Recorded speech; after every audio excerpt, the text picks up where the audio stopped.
Bueno, estábamos viendo las bendiciones e intercambio de Cristo en la cruz 2. El último que vimos fue el 10º. Nuestro viejo hombre fue ejecutado en la cruz y nosotros tenemos ahora el nuevo. Y yo les leí el versículo de Romanos 6:6. Dice, sabiendo esto que nuestro viejo hombre fue crucificado juntamente con él, está hablando de Cristo, para que el cuerpo del pecado sea destruido a fin de que no sirvamos más al pecado. ¿Sí? ¿Se recuerda que vimos esto el lunes? O sea, de acuerdo a las Escrituras, los que hemos sido bautizados en Cristo, hemos sido bautizados, dice, en su muerte, a fin de que como Cristo resucitó para la gloria del Padre, así nosotros también tengamos vida nueva. ¿Sí? Esto según Romanos 6:3-4. ¿Sí? O sea, unos versículos antes de lo que estuvimos viendo. O sea, cuando vos haces pública la decisión de seguir a Jesús y te bautizás, estás reconociendo que muere lo viejo. Se recuerda que vimos esto ya unas lecciones atrás, ¿sí? Pero es como que ahora vamos a volver a tocar algunos de esos puntitos que ya vio. Es como que va a ir en crecimiento. Lo que usted ya va viendo, ¿sí? Lo vamos a ir, se sigue desarrollando, porque hay mucho más para ver. Ahora, creo que yo les hablé de quién era el viejo hombre, ¿sí? Esto es como un pequeño repaso, como para refrescarnos, que tiene el nombre, cuando se refieren las escrituras al viejo hombre, es el cuerpo de pecado, se llama. También conocido como la carne, ¿sí? También se lo llama la naturaleza adámica. Dice, bueno, yo les había comentado que hay una solución para el viejo hombre, y que no era aprender a comportarse, ¿sí? Adquirir un buen comportamiento, ay no, porque esto no lo tengo que hacer, porque bueno, no se me permite, no es bueno, no es de buena reputación hacer ciertas cosas, porque Dios espera de mí que tenga un cierto comportamiento, ¿sí? O tener sesiones de consejería, entonces no, vos tenés que hacer esto, no tenés que hacer lo otro, y vemos en las escrituras que la única solución para el viejo hombre es la crucifixión, ¿sí? Porque dice que morimos con Cristo, nos identificamos. ¿Qué quiere decir? Que lo viejo, el viejo hombre, la vieja naturaleza, tiene que morir, ¿sí? Entonces, es crucificarlo, cuando está hablando de el cuerpo de pecado o la carne, ¿sí? Y dijimos que al morir nuestro viejo hombre, entonces se va a manifestar el hombre nuevo o la nueva mujer, si quiere, si le vamos a poner género. Pero está hablando tanto de hombres como mujeres, aquellos hijos de Dios, hijas de Dios, los creyentes, ¿sí? Ahora vemos que el apóstol Pablo, según Romanos 6:11, esto seguro que ya lo anotó, yo estoy haciendo un pequeñito repaso, porque ahora vamos a continuar, no es una lección nueva, es la misma que vamos a continuar. Entonces, ¿qué significa estar muerto al pecado? Significa que el pecado ya no te atrae, o sea, ya no señorea. El pecado es algo que ya está muerto, porque dice que morimos con Cristo, ¿sí? Quiere decir que ya lo carnal en nosotros ya murió. Vamos a ver, vamos a avanzar, ¿sí? ¿Qué quiere decir esto? Que ya no está ese deseo o ya no atrae el pecar. Y cuando ponemos pecado vamos a poner todo lo que va en contra de lo que Dios ha establecido como pecado, ¿sí? O sea, fíjese que el estándar de Dios es no hacer lo bueno es pecado. Imagínense, ¿sí? Que, o sea, pecado puede ser un montón de cosas, ¿Por qué? Porque el Espíritu Santo le va a traer convicción a usted de que es pecado. Esto lo vamos a hablar también. Entonces, la provisión de Dios por medio del sacrificio de Jesús en la cruz, fíjese que me interesa esto, incluye la ejecución de nuestra naturaleza rebelde. ¿Sí? Quizá esto usted no lo escuchó antes. Si se lo quiere anotar, lo anota. La provisión de Dios por medio del sacrificio de Jesús en la cruz es la ejecución de la naturaleza rebelde. ¿Sí?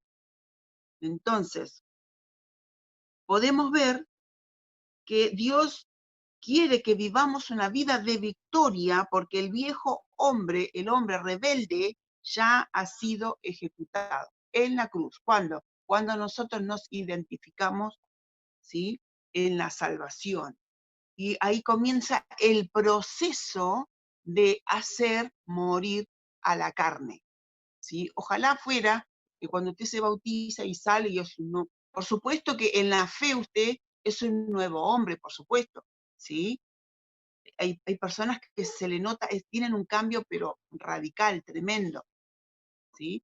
Ahora, en algunos va a llevar un proceso de tiempo, de rendirse al Señor, de sujetar la carne, tomar victoria en las áreas en las que quizás le cueste más, rendirse, ¿sí? Pero es un proceso. Ahora, note este versículo, Efesios 4, 22, 24. Acá, acá hay algo interesante, porque hay un intercambio de vidas. Dice, en cuanto a la pasada manera de vivir, despojaos del viejo hombre que está viciado conforme a los deseos engañosos, y renovaos en el espíritu de vuestra mente, y vestíos del nuevo hombre, creado según Dios, en la justicia y santidad de la verdad. ¿Sí? Y acá habla de dos. El viejo hombre dice que está viciado, mal, ¿sí? Con deseos engañosos ¿y qué más dice? Que tenemos que renovar el espíritu de nuestra mente. ¿Y cómo se renueva el espíritu de nuestra mente? ¿Sabe cómo? Estudiando la palabra de Dios. ¿Sí? ¿Y qué más? Dice, vestidos del nuevo hombre creado según Dios. Dios creó un nuevo hombre que está, dice, según Dios, en la justicia y la santidad de la verdad. ¿Sí? O sea, el hombre viejo es corrupto, viciado de pecado. ¿Sí? La naturaleza del viejo hombre es emocional, moral y físicamente corrupta. ¿Sí? Esto no nos cabe duda. Esto no nos cabe duda de que es. ¿Sí? Entonces, el final de la corrupción es la muerte. ¿Por qué? Porque la corrupción es irreversible. Lo que es corrupto no se puede, según Dios, ¿no es cierto?, tiene que morir. Por eso el Señor enseñó a sus discípulos y les dijo, toma tu cruz y sígueme. ¿De qué estaba hablando? Que había que hacer morir nuestros propios deseos. ¿Para qué? Para que podamos hacer la voluntad de Dios. Si tú quieres hacer la voluntad de Dios, tienes que hacer morir tus deseos. ¿Sí? Ahora vamos a seguir, vamos a avanzar. Vemos que la salvación, en la salvación, en ese momento de la salvación, se ejecuta el viejo hombre. ¿Sí? ¿Y qué hace? Dice que ya estamos en justicia y en santidad. Entonces, ¿quién es el nuevo hombre? Porque hablamos del viejo hombre, así como muy por arribita, pero después vamos a volver a tocar ese tema. ¿Quién es el nuevo hombre? ¿Sí? El nuevo hombre es la naturaleza de Jesús en nosotros. La naturaleza de Jesús no puede pecar, porque dice que el que es nacido de Dios no peca, según 1 de Juan 3:9. ¿Sí? Anótelo. O sea, la naturaleza de Jesús es la única que puede llevarnos a la perfección. Anote también Colosenses 1:28, ahora se los voy a leer. Dice, anunciamos a Cristo, amonestando a todo hombre y enseñando a todo hombre en toda sabiduría, a fin de presentar perfecto en Cristo Jesús a todo hombre o mujer. ¿Sí? Entonces vemos que el nuevo hombre es una persona con una naturaleza incorruptible, o sea, tiene la naturaleza de Cristo, adopta el carácter de Cristo, ¿sí? ¿Por qué? Porque tiene la simiente de Dios. Entonces ahí vemos, acá estamos hablando de identidad, acá estamos hablando que nosotros tenemos la esencia de Dios, ¿sí? ¿Por qué? Porque Dios nos ha renacido. Tenemos un espíritu nuevo. Antes nuestro espíritu estaba muerto, pero hemos renacido, ¿sí? ¿Y qué más dice? Dice que este no peca, ¿sí? Ahora, no quiere decir que un creyente no pueda llegar a pecar, ¿sí?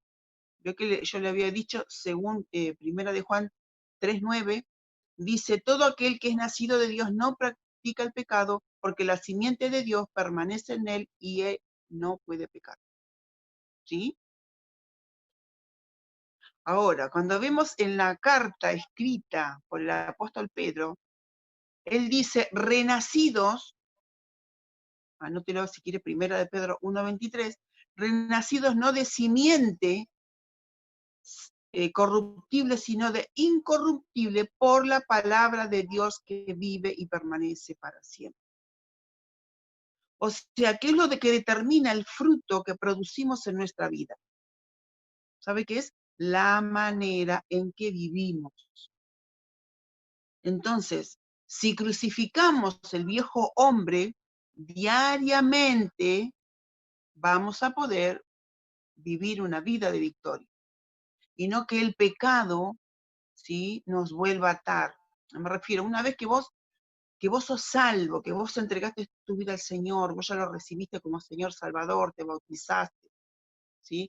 Empezaste a, a dar tus primeros pasos de fe, ¿sí? Estudiando la palabra, orando, eh, eh, teniendo una relación con Dios, aprendiendo a tener una relación con Dios, porque Dios se aprende, ¿sí? Pero ¿qué pasa con ese creyente nuevo? Se da cuenta que todavía hay cosas, hay pecados de él, hay cosas que no le es fácil dejar. Hay ciertas prácticas, costumbres, formas de hablar, formas de pensar que todavía tiene. Entonces, se va a encontrar en un momento en que hay una lucha en su interior de, pero ¿cómo yo soy hijo de Dios? ¿Y por qué ahora, por qué me siguen pasando estas cosas? ¿Por qué pienso así? Porque la palabra me dice una cosa, pero yo sigo pensando esto, ¿sí? ¿Pero por qué? Quizá eh, por falta quizás de conocimiento, de entendimiento, de falta de conocer la palabra, pero por eso mismo es que el nuevo creyente tiene que eh, empezar a alimentarse de la palabra en la lectura, ¿sí?, diaria, en la lectura personal, la oración y después en un discipulado, porque necesita aprender estas cosas, ¿sí? ¿Por qué? Porque ahora es nuevo, es algo distinto. Él necesita aprender a vivir esa vida espiritual, ¿sí? Ese nuevo espíritu que ha sido renacido en él necesita ser alimentado con la palabra de Dios, ¿sí?, que es el fundamento.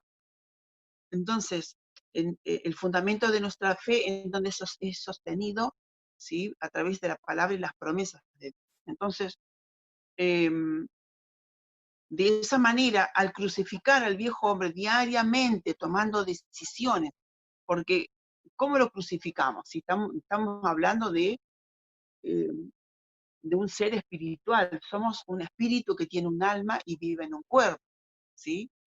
Cuando nuestra mente es renovada por la palabra, nuestra mente es la que dirige nuestras acciones. Primero nosotros pensamos y después hacemos. Entonces, si tu mente está renovada, todo lo que vos hagas va a estar en consecuencia a lo mismo, ¿no? Ahora, si tu mente no está siendo renovada, entonces vos vas a seguir viviendo como siempre. Y estamos hablando de un cambio.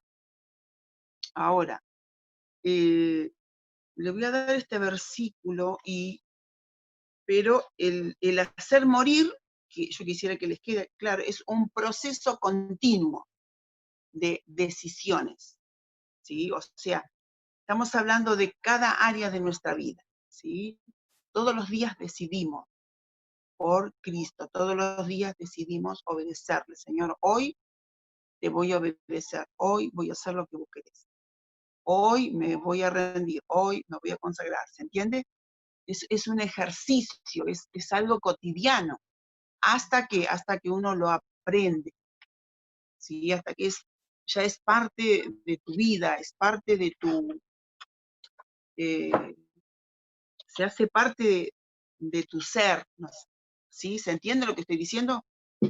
Entonces, el tomar esas decisiones todos los días, hasta que vos, es como que llega un momento en la vida del creyente, del nuevo creyente, que hay un punto de no retorno, ¿sí? En la que ya vos no volvés atrás. Pero hasta que vos no pasás ese punto, una persona puede volverse, ¿sí? Aunque se haya hecho la oración de fe, de salvación, aunque haya ido quizás a un encuentro, o quizás haya sido bautizado en aguas, ¿sí? Eh, en muchos casos la persona se vuelve, ¿sí? Es como que hay que ir llevando a ese nuevo creyente a que llega un punto en el que él empieza y se rinda al Señor. Empieza a tomar decisiones todos los días, ¿sí? Con este acompañamiento, con discipulándolo, ¿sí? Hasta que esa persona pasa ese límite en el que él tiene un entendimiento espiritual de que ha sido trasladado a un reino de luz y que ahora tiene paternidad, él sabe quién es él, de dónde viene, que viene de Dios, que ha sido renacido en su espíritu, que él es una nueva criatura, que Dios lo ama, que Dios lo perdona, que Dios lo quiere restaurar, quiere bendecirlo, ¿sí? ¿Por qué? Porque, como yo les dije, va a tener esta lucha de su identidad, pero ¿quién soy al final?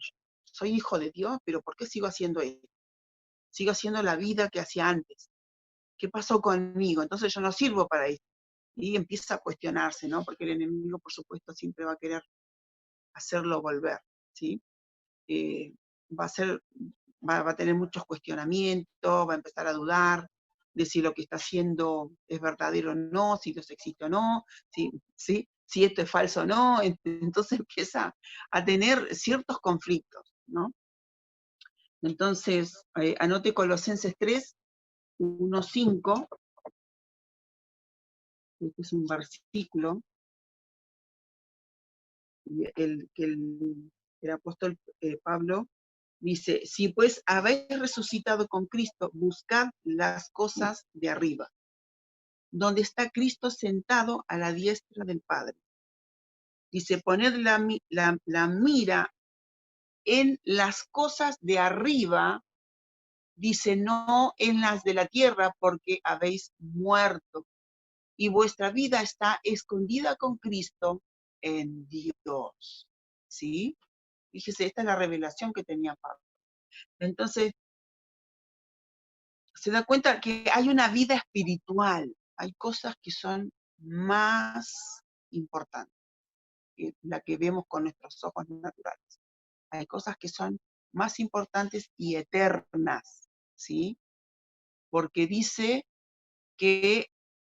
habéis muerto y vuestra vida está escondida con Cristo en Dios.